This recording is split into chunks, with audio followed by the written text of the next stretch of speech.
Hello there, friends. It's Jimmy Maverick. Welcome to another edition of the Fantasy Maverick podcast. And today we are going to talk about who is this year's Stefan Diggs, a wide receiver that switched teams in the offseason that offers the kind of upside to help your fantasy team in 2021. We'll check it out right now. Here we go.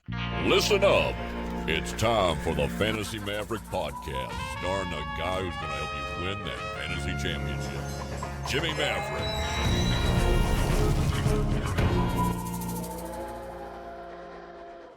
Hello there, friends. It's Jimmy Maverick. Welcome to another edition of the Fantasy Maverick podcast, coming at you from Santa Fe, New Mexico. And today we are going to talk about who is this year's Stefan Diggs. Now, before we get into that, I just wanted to remind you all, if you haven't done so already, please give me a thumbs up, leave a comment, share this with your friends, and of course, subscribe. All those things you do really help my channel out and help increase the visibility. And, I appreciate whatever you can do there. Likewise, if you want to talk about some of these guys after the fact, I'd be more than happy to have a discussion down below. So please definitely leave a comment. So let's talk about Stefon Diggs. Now Diggs was a guy when started his career in Minnesota, and he was basically stuck in a low volume passing offense. During his time in Minnesota, he averaged only 106 targets per season. In 2019, he had only 94 targets. He went 63, 11, 76 on that. And clearly he was frustrated about the lack of targets. And he showed that he could handle a larger number of targets because in one of those seasons that he was in Minnesota, he got 149 targets. So clearly he showed that he could do that. But one of the reasons why I just wasn't interested in Diggs at all is because I just figured it looked like a complete lateral move to me. If we look at what Cousins and Kirk Cousins, the quarterback of Minnesota, and Josh Allen, the quarterback of Buffalo, what they did in 2019 was virtually identical. Cousins had 466 pass attempts. Allen had 461 pass attempts. Cousins actually had a better completion percentage, 69% versus Allen, who had a 59% passing completions. Likewise, Cousins got 26 touchdowns. Allen only got 20. So again, it was just very much a lateral. It just looked like a lateral move to me. And because of that, I just wasn't excited about taking someone like Stefan Diggs with the risk that was associated. But what I did not expect was the transformation that Josh Allen would do in 2020. And it is staggering how much he improved as a quarterback. First of all, he went from a low-volume passing quarterback to a high-volume passing quarterback. He went from 461 pass attempts in 2019 to 572 pass attempts in 2020. He improved his completion percentage. His completion percentage went from 58% to 69%. His touchdowns went from 20 touchdowns to 37 touchdowns. And he did all that and basically kept the same amount of turnovers. 9 interceptions in 2019 to 10 in 2020. And he kept his rushing yards very consistent, as he had 109 rush attempts in 2019 and 102 rush attempts in 2020. But because of the massive improvement in Josh Allen, Stefan Diggs was the primary beneficiary, and Stefan Diggs got 150 pass attempts. He went 105. 1,207 yards and 9 touchdowns. So just a banner year, absolutely outstanding year. And so great. It was a perfect move. And so this leads me to believe who's in this situation this year. And so we're going to talk about 3 candidates. And the first one I want to talk about is obviously the biggest wide receiver move of the offseason, which was Kenny Gallaudet, who goes from Detroit to the New York Giants. Now, one of the things that I thought was really interesting when I was doing my research for this piece is that if you look at what the quarterback Daniel Jones did in 2020, it is strikingly similar to what Josh Allen did in 2019 before Stefan Diggs. If we look at these stats, Jones had 448 pass attempts. Remember, Allen had 461. He had a 61.9% completion rate. Allen had a 58.8% completion rate. The touchdowns for Daniel Jones were terrible last year, 11 touchdowns, so that was much worse. And Jones, obviously Daniel Jones does not run the ball as much as Josh Allen, about half as often. He had 65 rushing attempts last year versus Josh Allen, who has 109. So Josh Allen is a much riskier version as far as fantasy is concerned because he's not really a rushing quarterback. I mean, he does run the ball, and he actually has some success with that. He has some success with rushing the ball, but he is not like Josh Allen. He's not a goal line vulture, like a touchdown vulture. That's not how he works. But I thought it was interesting that we look at, what kind of quarterback Josh Jones has been and what kind of offense he's been on, which is an offense that really lacked, a superstar receiver. Same thing with Buffalo in 2019. They had who were their quarterbacks? It was Cole Beasley. It was John. Why am I drawing a blank on his name? But there was no one there that was really a superstar that came and elevated his game until Stefon Diggs came on the scene. So that's the question. Is Kenny Gallaudet, does he have the potential to do to Daniel Jones what Stefon Diggs did to Josh Allen? And that's the big question this year. If you're right on this answer, your team is going to benefit exponentially from it. But right now, if we look at Gallaudet, obviously when we look at Gallaudet going from where he was to where he is, going from Matthew Stafford to Daniel Jones is a clear downgrade. And one other thing that I did look at was like, how is the offensive line? And whereas Buffalo had a excellent offensive line, it was rated as like 10th best in the league.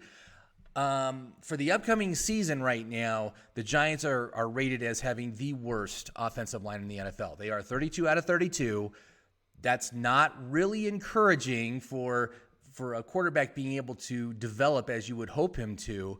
But that is, but with that being said, that is probably going to lead to him having to throw the ball more. And so that's the big question here is what's the transformation going to be? Now, right now, I do have Daniel Jones increasing his passing volume, going from 448 to 554 as far as attempts go. So very similar to what Josh Allen would do, going for about 3,800 passing yards and 23 touchdowns. Big improvement on the touchdown side of the ball. And when you look at Gallaudet, of course, Gallaudet got the biggest contract of any free agent this year, I'm pretty sure, at $18 million a year. 4-year contract, $18 million a year. Now, a lot of what I've been reading about what's been going on with Gallaudet is they say it's a crowded receiving corps. And you've got all these targets that you're going to have to spread around. You've got Evan Ingram, you got Saquon Barkley, and you've got the other receivers there as well. But as far as I'm concerned, I think that's bunk. That's a bunk storyline. You don't pay some guy $18 million and then not target him in the passing game. They are going to feed Gallaudet the ball. They are going to give it to him as much as they possibly can. And so my projections right now on Gallaudet are much higher than most other establishments, but I have him projected with 127 targets, going 75 catches for 1,147 yards and 7 touchdowns. For value, that means Gallaudet is right now projected as my 36th most valuable player overall across all the different positions. And has him middle of the pack wide receiver 2. Now, the good news about this is the fact that he is currently going as a 5th round pick. The expected draft position for Gallaudet is 58, so it's right at the end of the 5th round. So a very easy player for you to get in the 5th round. And because he's a 5th round pick, he offers some really nice value there, about a round and a half to 2 rounds of value if you want to take him. And I do see him as my most valuable player available in the 5th round. So that's actually kind of nice insulation, because when you get to the 5th round pick, chances are you're taking your 2nd or your 3rd wide receiver at that point. And if you are doing that, to get him, I really like him as your 3rd. If you take him as your 3rd wide receiver, I really like that. But if he's only like your 2nd wide receiver, that's riskier. But again, the volume is there, the value is there, and that's really good. Likewise, obviously, him coming off of that, the injury he had last year, that also, is hurting his value on the draft board right now. I think he might move up slightly when training camp opens. If he is a full participant out there during training camp, I think that's going to raise his value, which would make him a riskier pick. As he moves up the draft board, he's going to become a riskier pick. But I like where he is right now. He's also very consistent. Even in his limited work last season, he rates an 8 out of 10 on my consistency rating, and he's consistently rated very well as far as that category goes. I also think that he has done he's got some excellent stats here that I found out about. His career average depth of target is 14.6 yards, which is very, very good for a wide receiver. His yards per route run has increased every season he's been in the league. He's improved his catch rate every year he's been in the league. So he scores very well. And in my app, in my perfect fantasy draft, I have them rated on four things: the value, opportunity, the value, the outlook, reliability, and consistency. Those are the 4 key stats that I look at when I'm evaluating players.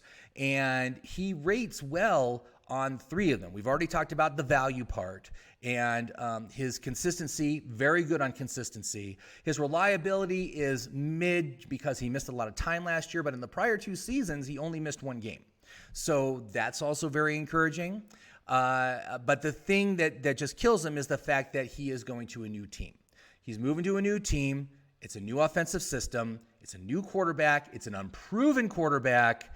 These things are negatives, and because of that, he only rates as 2 out of 5 stars on the outlook rating. And that means for me anyway, when I'm looking at players, I like to see players that score at least 3 stars on the outlook and at least 40 VORC points. So on those VORC ratings, they get points for how they score in each of those things. And if it adds up to over 40 points, that's a good player. Well, Kenny Gallaudet does exceed 40 points right now in the VORC score, but he only has that 2-star outlook. So that means he really is, this is a gamble. But I think it's a gamble that I could talk myself into in the draft board. When I look at who else is available in the 5th round, there are players that I do like more. I do like T. Higgins more. T. Higgins, more reliable and a better outlook than Gallaudet. Jamar Chase is also one that I really like in the 5th round. I would probably choose them over Kenny Gallaudet, but if I'm looking at straight up value, Gallaudet has the value, and because of that, I'd be willing to take a chance on that. So that's kind of where I am with Kenny Gallaudet. I think he's worth the pick just for the value opportunity and the upside. I mean, shoot, if Gallaudet can do to Daniel Jones what Stefan Diggs did to Josh Allen, hell yeah, it's going to be worth it. Hell yes, it's going to be worth it for sure. But you got to weigh all these things against each other and see what are your alternatives. And when I look at the alternatives, there are some players I like more, but I can totally understand why you would want to take Kenny Gallaudet in the 5th round. He's a decent 5th round pick. Let's just put it that way. He's decent, not good, not enough for me to really recommend him because of the outlook issue, but he's going to get the volume. He will absolutely get the volume in that offense, and volume is the key to success in fantasy football. So you got to take advantage of that. And clearly Kenny Gallaudet is more valuable than Jamar Chase or T. Higgins. So that's also something that you have to weigh in there, is that, yes, he will score you more fantasy points than those other two guys. So that's where I'm at with that one. Now, the next guy I want to talk about is someone that we all know is a very risky pick. But he's in new Diggs. Let's see if he can make anything happen, but it's Will Fuller, who goes from the Houston Texans and playing with Deshaun Watson to the Miami Dolphins and playing with Tua. So obviously, I think we can both agree here that it is clearly a downgrade in quarterback play. That being said, there are some things here that you've got to consider. And now with Will Fuller is loaded with risk, right? He's never played more than 10 games in a season. He was suspended for 6 games last year due to PEDs, and he's actually suspended for game 1 of this year because that's the 6th game in the suspension. So he's not even going to start till week 2. He's playing on a 1-year show me deal in Miami. It's a $10 million deal straight up. Obviously, he's trying to improve his draft outlook after he blew it last year by doing the performance-enhancing drugs. He did have a career season last year, which is shocking that he only played 10 games. And so that just shows you how much of a disappointment he's been in the NFL, especially for fantasy, since he came on the scene. When he plays, he's great, but the fact is he hasn't been able to play, and that's a big issue. I think I saw something that said he's missed like 26 games in his career so far in this 4 years in the NFL. That's a lot, and the fact that somehow now we're expecting that he is going to be a highly reliable player, I think is a dubious claim. I don't think you can claim that that's going to happen. Now Tua had an abysmal year last year. Obviously, he came in mid-season. He was still recovering from his hip injury, so I don't think he was as mobile as he normally is. But his yards per attempt was awful. His rushing was extremely limited, only 36 rush attempts in 10 games. So not good. He did not have a good offensive line he was working behind. It was the 28th ranked offensive line according to PFF, and that is not getting much better this year. This year they have the offensive line projected as the 27th best offensive line. So not really improved to any extent. So I think, he's still going to have to be running for his life in that game on that team. And when you look at what Fuller did last year, Fuller had an outstanding 11-game season. He went 53 catches, 879 yards, and 8 touchdowns. Had he completed his season, he would have been outstanding, a wide receiver 1. But, of course, it didn't happen. Missed the final 5 games, got 16.6 yards per carry, about 7 targets per game. It was like 6.8 targets per game. But now that he's done this, you've got to consider a regression risk, and that's what I have him tagged with in my app. He's tagged with the regression risk. He's got a quarterback downgrade. He's got a crowded receiver core, which includes Devontae Parker, Waddle, and Mike Gesicki. So we've got a crowded target field and a quarterback who doesn't pass the ball a lot either. Right now, I do have Tua projected at 548 attempts this year, so that is similar to what we're projecting for Daniel Jones. It's, I am projecting improvement for Tua, going for 3,941 yards, 23 touchdowns, 7.2 yards per attempt. So this is very similar to Daniel Jones, but when you think about the quality difference between Kenny Gallaudet and Will Fuller, I consider Gallaudet a superior quarterback player.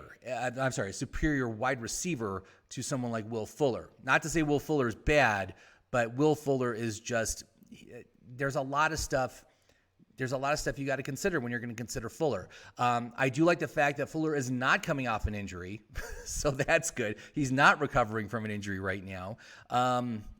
He is an 8th round pick right now, currently going at about pick 94.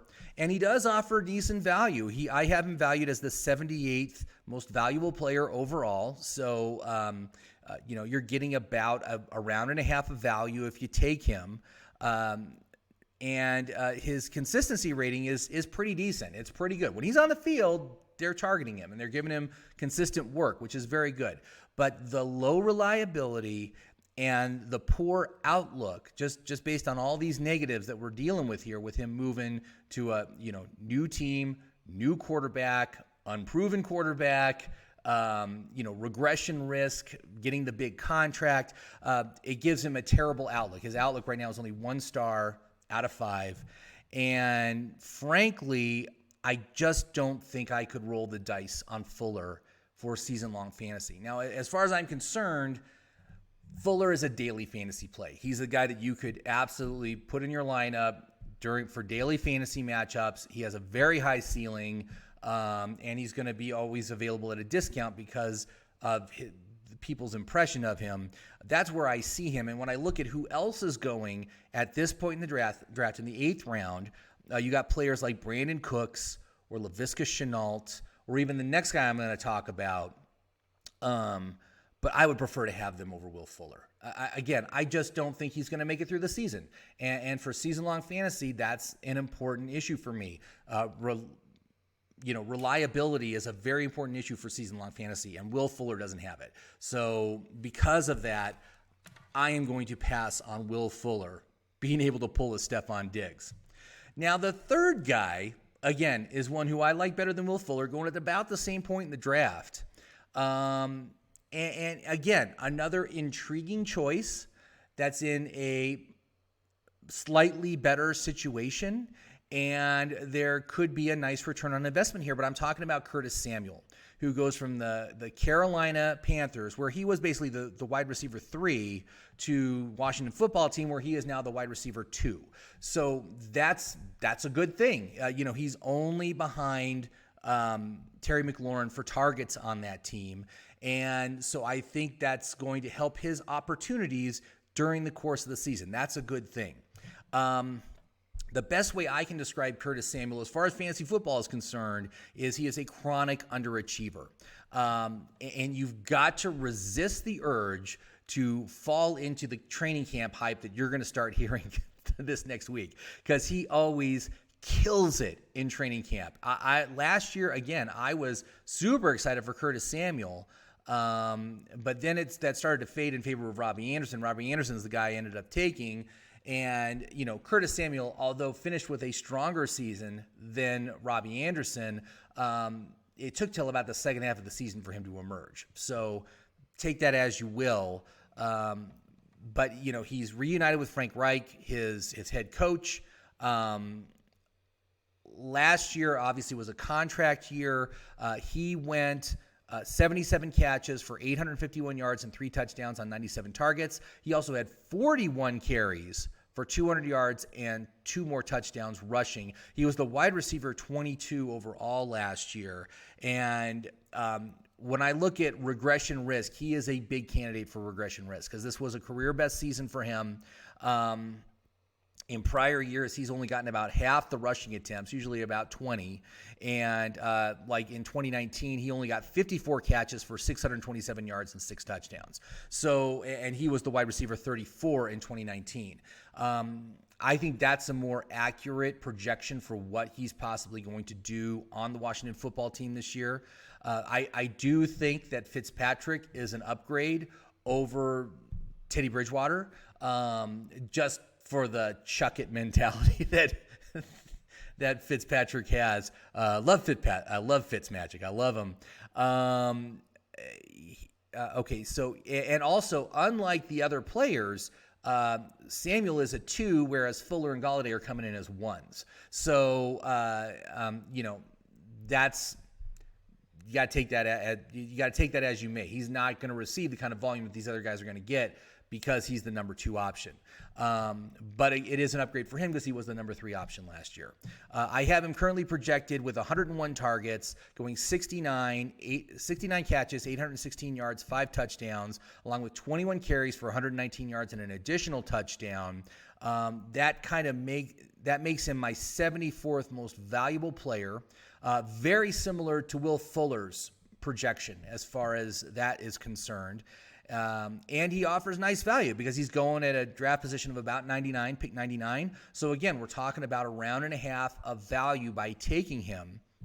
He is a high reliability player. He does not miss time, and he is high consistency. He rates as an 8 out of 10 on the consistency ranking. So the only thing that's really terrible about him right now is the outlook. And that's why I like Curtis better than I like Will Fuller, is because there's only one terrible stat out of 4 as opposed to 2 out of 4. Because remember, Fuller had terrible outlook and terrible reliability.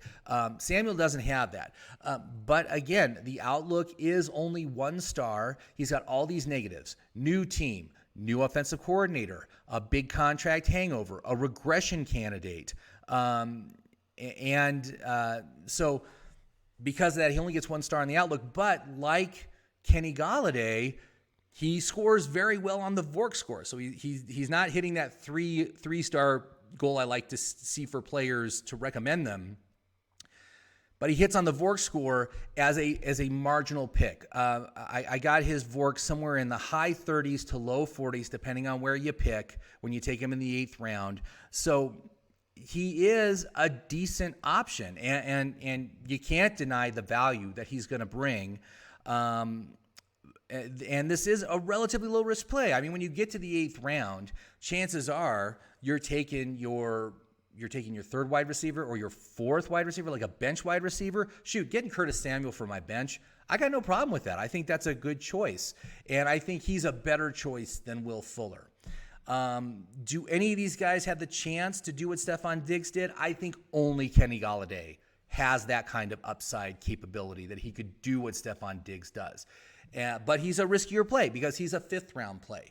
But, again, all these guys offer value, and so they're not terrible choices in and of themselves. There's just other players I like better because they're more reliable, because they're more consistent, because they've got a better outlook than these guys who are going to have to be dealing with a lot of change this year, and we don't know how that's going to work out. So definitely watch what's going on during training camp. And again, don't trust what the coaches say. Trust what the coaches do. If they are playing him with the first team and they're targeting him a lot with the first team against the first team defense, that's very good signs. If they're getting pulled off, or someone else is getting more targets than them, other than in Curtis Samuel's case, other than Terry McLaurin, who should be getting more targets, those are warning signs. So you just got to watch for what's going on with those things. But again, I think it's, I think of all these guys, the only one I could really seriously roster is Gallaudet. And I'm going to be looking at Gallaudet hard when I get into drafts now, because looking at these stats, the upside is so tremendous. It's hard to pass on that in the 5th round. It's really, really hard to pass on that. These other guys, again, there's other players I like more. I'm way in on Laviska Shenault. I think Brandon Cooks is a very, very safe option for a guy that's going to get you 1,000 yards and 5 touchdowns, which is better than either of these guys are projecting right now. So why would I not take Brandon Cooks over one of these riskier players? But that's where I'm at. What do you think? What do you think about these 3 players? Where do you see them at this year? Do you think my analysis was a little wonky on some of these guys? Again, they're all risky. So, but I think I'm going to have to do some more mock drafting and try my hand and see where I can get Gallaudet and how it makes my team look. I like I really like the value of Gallaudet. He's, again, best value option in the 5th round. It's really hard to pass that up, but that's where I'm at. So thank you very much for watching. I hope you liked it. Again, if you haven't done so already, please like this video and leave a comment down below. I do appreciate it. Have yourself a great fantasy day, and we'll talk again soon.